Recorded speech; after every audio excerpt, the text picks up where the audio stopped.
ایمان کی دولت سے نوازا اور یہ مبارک مہینہ عطا فرمایا جس مہینے کے اندر ہم اور آپ زندگی گزار رہے۔ یقیناً دوستو بہت سے دوست و احباب رشتے دار ایسے دنیا کے اندر ہیں جو پچھلے سال ہمارے ساتھ اس مہینہ کے اندر بیٹھتے تھے، چلتے پھرتے تھے، کھاتے پیتے تھے، لیکن وہ اس سال اس مہینے کے اندر نہیں۔ ایسے ہی ہم بھی ان دنیا والوں کے ساتھ ایک دن چھوڑ دیں، ہم بھی چلے جائیں گے۔ ہمارے لیے بھی یہی کہا جائے گا کہ کچھ لوگ تھے وہ آج نہیں۔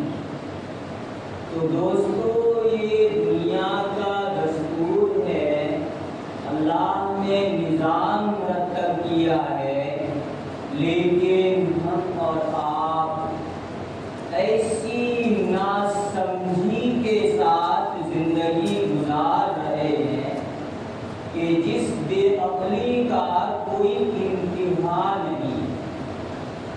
اللہ تبارک و تعالی نے ہم سب کو یہ مبارک مہینہ عطا فرمایا جس کو رمضان شریف کا مہینہ کہا جاتا ہے، اور جس مہینہ کی بابت اللہ جل جلالہ پورے ایک سال کے لیے جنت کو آراستہ کراتے ہیں۔ کس کے لیے؟ اس مہینے کے آنے کے انتظار میں۔ لیکن ہم لوگوں کے یہاں کوئی انتظار نہیں ہے، ہم لوگوں کے یہاں کوئی خوشی نہیں ہے کہ یہ مہینہ آئے اور اس مہینہ کے اندر ہمیں کیا کرنا ہے۔ اللہ کے لاڈلے حبیب نے جو فرمایا اس کی طرف ہماری کوئی توجہ نہیں۔ یہ مہینہ آہستہ آہستہ ایک ایک دن گزرتے گزرتے آج 27واں دن رمضان شریف کا آج 27واں دن ہے۔ لیکن دوستو اندازہ لگائیں یہ 27واں دن ہے، ہمارے گھر کے اندر کتنے بھائی بہن ہیں جنہوں نے روزہ نہیں رکھا۔ معمولی سا کام کا بہانہ لے کر کے روزہ چھوڑ دیا۔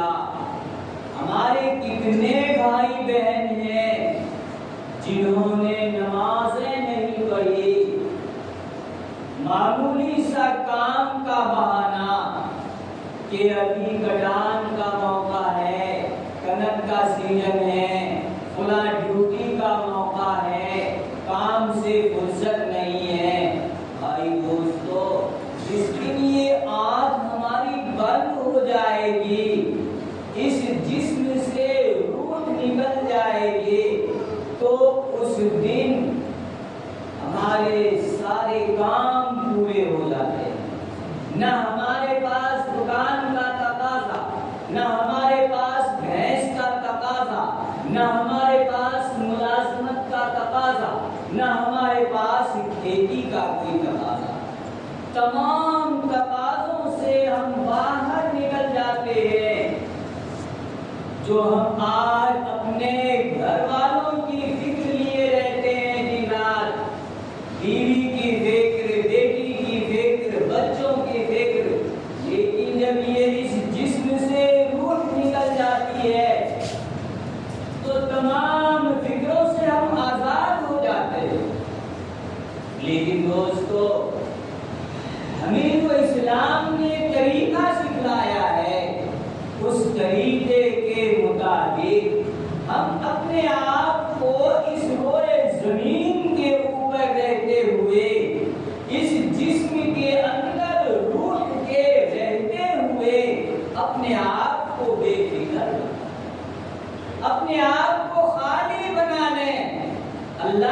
میں عبادت کرنے کے لیے. یہی وہ مہینہ ہے جس کی بابت نبی پاک صلی اللہ علیہ وسلم نے ارشاد فرمایا کہ اگر کوئی ایک فرض ادا کرتا ہے تو 70 فرض کے برابر ان کو ثواب دیا جائے گا. تو اندازہ لگاؤ دوستو کہ اس مہینے کے اندر اگر یہ مہینہ 30 دن کا ہوا تو 30 دن اگر کسی نے اپنے کام کاج کو کم کر کے آگے پیچھے کر کے اگر روزہ رکھ لیا تو 30 دن روزہ رکھنے کا ثواب کتنا ملے گا دوستو؟ 30 دن کے روزہ رکھنے کا ثواب. اس 30 کو ایک دن روزہ رکھنا یہ فرض ہے تو ایک فرض کا ثواب 70 فرض کے برابر ہے. تو 30 کو 70 سے گنا کرو تو دیکھو کہاں بات پہنچ رہی ہے. تقریباً 2100 دن روزہ رکھنے کا ثواب ملے. لیکن ہم غفلت سے ان روزوں کو ختم کر دیتے ہیں.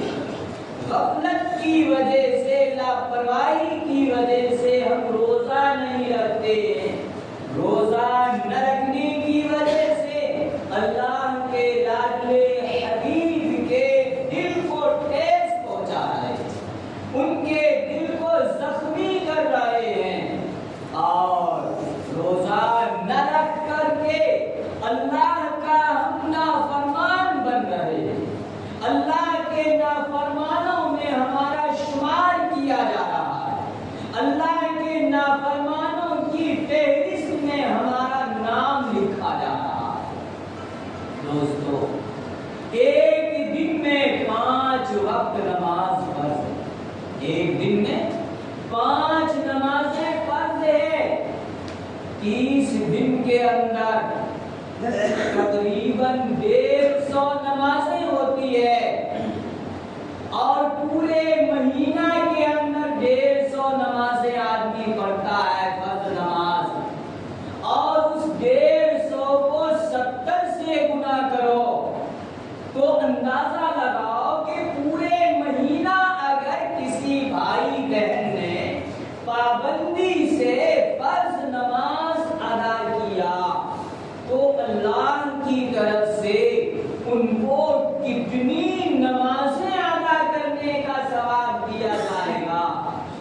اگر 150 کو 70 سے ضرب کرو، گنا کرو، 10,500 نمازیں بن رہی ہے. ہم ایک مہینہ اللہ کا فرما بردار بن جاتے ہیں. ایک مہینہ 5 وقت نماز پابندی سے پڑھنے والے بن جاتے ہیں تو ہمارے کھاتے کے اندر، ہمارے نامہ اعمال کے اندر 10,500 نمازوں کا ثواب لکھا جاتا ہے. لیکن دوستو ہماری عقل کے اندر یہ بات نہیں آتی ہے. ہم لوگ لاپرواہی کے اندر رہتے ہیں. اگر ہمارے گھر کے اندر کوئی پریوار میں سے کوئی نفر ہے وہ نماز نہیں پڑھ رہا ہے، ہم اس کو نہیں بولتے ہیں کہ اتنا مبارک مہینہ ہے تو نماز پڑھ لو. ہاں اگر کام کا سیزن ہے، کنک کی کٹائی کا موقع ہے، گھر کا نمبر 10 ہے اور 4 ایسی ہی واحد تباہی میں رہتا ہے، کھیل کود میں رہتا ہے، تو گھر کا جو گارجن ہوتا ہے وہ ضرور بولتا ہے ان کو کہ تو ایسے ہی ٹائم پاس کرتا ہے، چلو کھیت کے اندر کام کرنے کے لیے 10 دن کا یہ سیزن ہے، کچھ کما لو. لیکن دوستو یہ نیکیاں کمانے کا بہترین سیزن ہے. یہ رمضان شریف کا مہینہ جو ہے نیکیاں کمانے کا سیزن ہے. یہی تو وجہ ہے کہ اللہ جل جلالہ ایک فرض کے ادا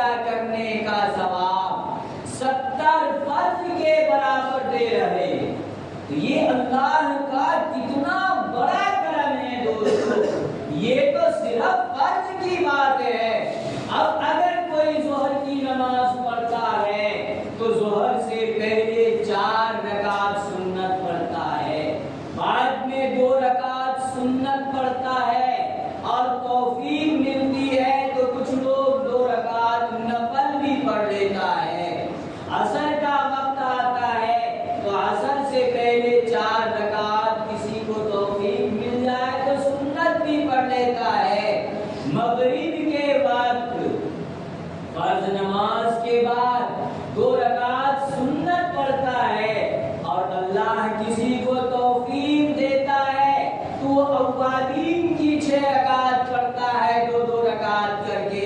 پھر عشاء کا وقت آتا ہے تو عشاء سے پہلے 4 رکعت سنت پڑھتا ہے. عشاء کی نماز کے بعد 2 رکعت سنت پڑھتا ہے. 3 وتر پڑھتا ہے. پھر 2 نفل پڑھتا ہے. فجر کی نماز جماعت سے پہلے 2 رکعت سنت پڑھتا ہے. تو ان تمام سنتوں کا ٹوٹل مانو دیکھو کتنی سنتیں ہو رہی ہیں. اور سنتوں کے متعلق اللہ کے لاڈلے حبیب صلی اللہ علیہ وسلم نے فرمایا کہ اس مہینے کے اندر اگر کوئی سنت و نوافل پڑھتا ہے تو اللہ جل جلالہ وعم نوالہ ان کو ایک فرض ادا کرنے کے برابر ثواب عطا فرماتا ہے. ابھی جمعہ سے پہلے جیسے 4 رکعت سنت پڑھے تو 4 رکعت ان کو فرض پڑھنے کے برابر ثواب دیا جائے. اور ہمارے جو بھائی آج جمعہ ادا کرنے کے لیے آئے اور کچھ لوگ گھروں کے اندر کام نہیں ہے لیکن میٹھی نیند کے اندر ہے تو اندازہ لگاؤ کہ کیسی تباہی ہے زندگی کے اندر کہ اللہ تبارک و تعالی ایک فرض ادا کرنے کا 70 فرض کے برابر دے رہا ہے. اگر کسی بھائی نے آج کی دن یہ جمعہ ادا کیا ان کی زندگی کے اندر 70 جمعہ پڑھنے کا ثواب لکھا جائے گا. لیکن دوستو کس وجہ سے گھر میں بیٹھے ہوئے ہیں, کام نہیں ہے کچھ, لیکن آلکس آ رہا ہے, سو گیا, پنکھا چلا کے کولر چلا کے دھوپ میں کون جائے مسجد میں. دوستو ان ساری چیزوں سے اللہ باخبر ہے.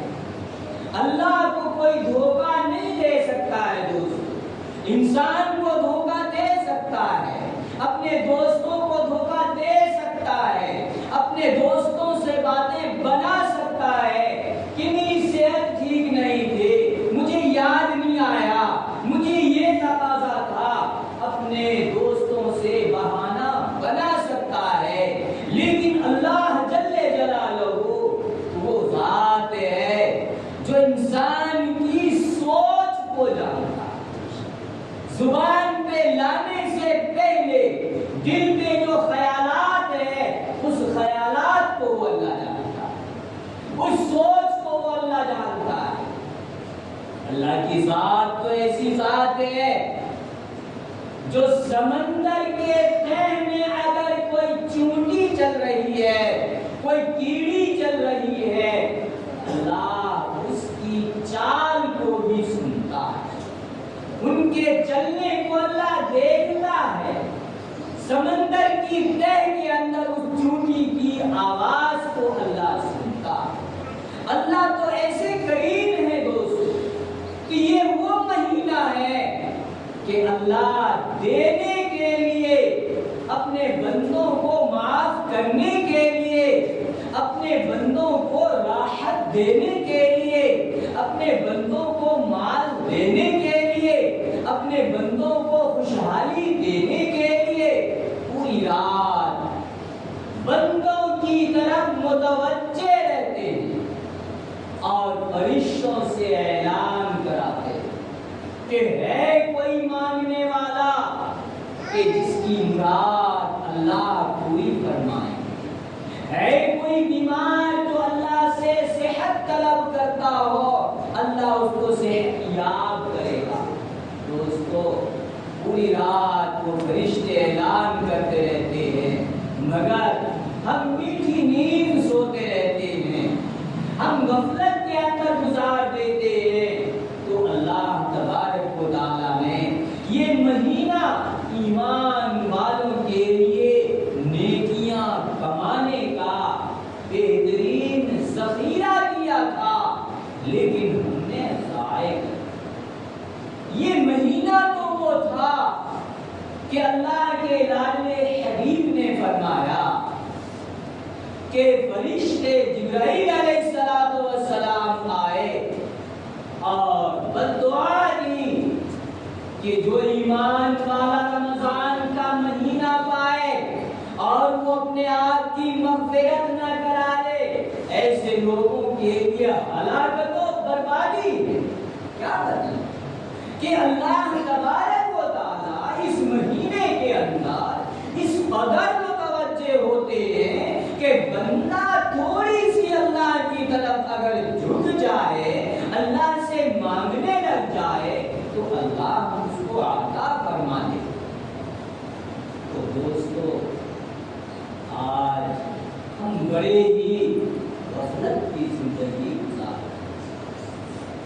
آج ہم رونا رو رہے ہیں کہ ہمیں نماز ادا کرنے کی اجازت نہیں دی جا رہی ہے، اذان پہ پابندیاں لگائی جا رہی ہے۔ ارے ان علاقوں کے اندر دیکھو جہاں کوئی پابندی نہیں، وہاں کیا کر رہے ہیں؟ جب ہم حالات ایسے بنائیں گے تو اللہ تبارک و تعالی ناراض ہوگا، اور اللہ ناراض ہوگا تو ہمارے اوپر نہ جانے کیسی کیسی پابندیاں آئیں گی، جس کی وجہ سے ہمارا جینا مشکل ہو جائے گا، ہماری زندگی تنگ ہو جائے گی۔ اس وقت ہم فریاد کرتے پھریں گے، ہماری فریاد کوئی سننے والا نہیں۔ اس لیے ایسے وقت سے ڈرنا چاہیے اور اپنے آپ کو سنوار لینا چاہیے، اللہ تبارک و تعالی سے دعا کرنی چاہیے۔ یہ جو چند دنوں کا بچ گیا ہے، شاید یہ مہینہ پورا 30 دن کا ہو، 30 دن کے بعد انشاءاللہ العزیز عید ہوگی۔ اللہ نے اگر موقع دیا تو جو بھائی ہمارے روزہ رکھ رہے ہیں 30 دن ان کو روزہ رکھنے کا موقع ملے گا۔ اللہ تبارک و تعالی ہم سب کو صحیح سمجھ عطا فرمائے، صحیح روزہ رکھنے کی توفیق عطا فرمائے۔ جن لوگوں نے روزہ نہیں رکھا، جن لوگوں نے نمازیں نہیں پڑھی، ابھی بھی موقع ہے کہ 3 دن کم از کم وہ روزہ رکھیں اور اللہ سے توبہ کریں، اللہ سے رو دھو کے مانگیں۔ اللہ کی ذات تو ایسی ہے کہ اگر وہ سمندر کے برابر بھی گناہ کر لیتا ہے، سمندر کی جھاگ کے برابر بھی گناہ کر لیتا ہے اور اللہ کے سامنے جھک جاتا ہے، گر گڑانے لگتا ہے، تو اللہ قادر ہے کہ اس کو معاف کر دے۔ اس لیے کہ اللہ کی ذات تو ایسی ذات ہے، ایسی غنی ہے کہ وہ معاف کرنے پہ آ جائے تو کوئی روک نہیں سکتا۔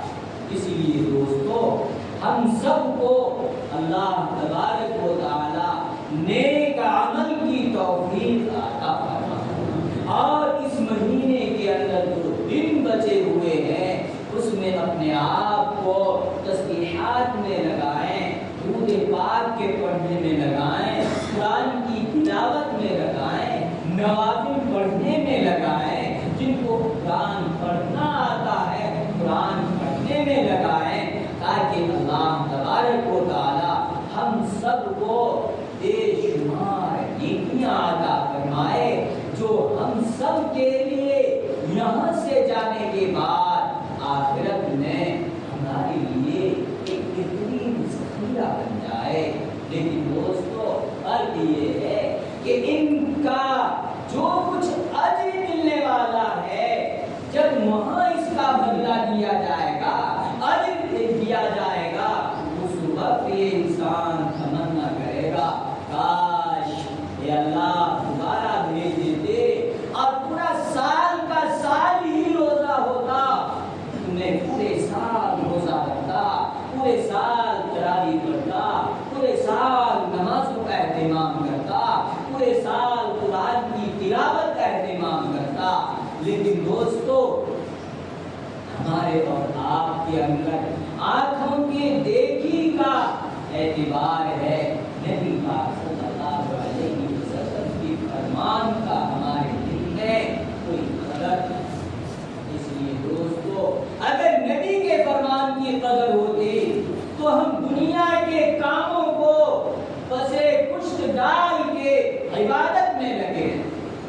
کیا وجہ ہے کہ صحابہ کرام نے نبی پاک کی باتوں کو سنا، اس پہ ایسا عمل کیا جس کی وجہ سے پورا مہینہ نبی کے ساتھ اعتکاف کرتے تھے، نبی پاک صلی اللہ علیہ وسلم کے ساتھ وہ اعتکاف کرتے تھے، عبادت میں منہمک رہتے تھے۔ تو اللہ تبارک و تعالی ہم سب کو نیک عمل کی توفیق عطا فرمائے۔ ایک طریق کو مشورہ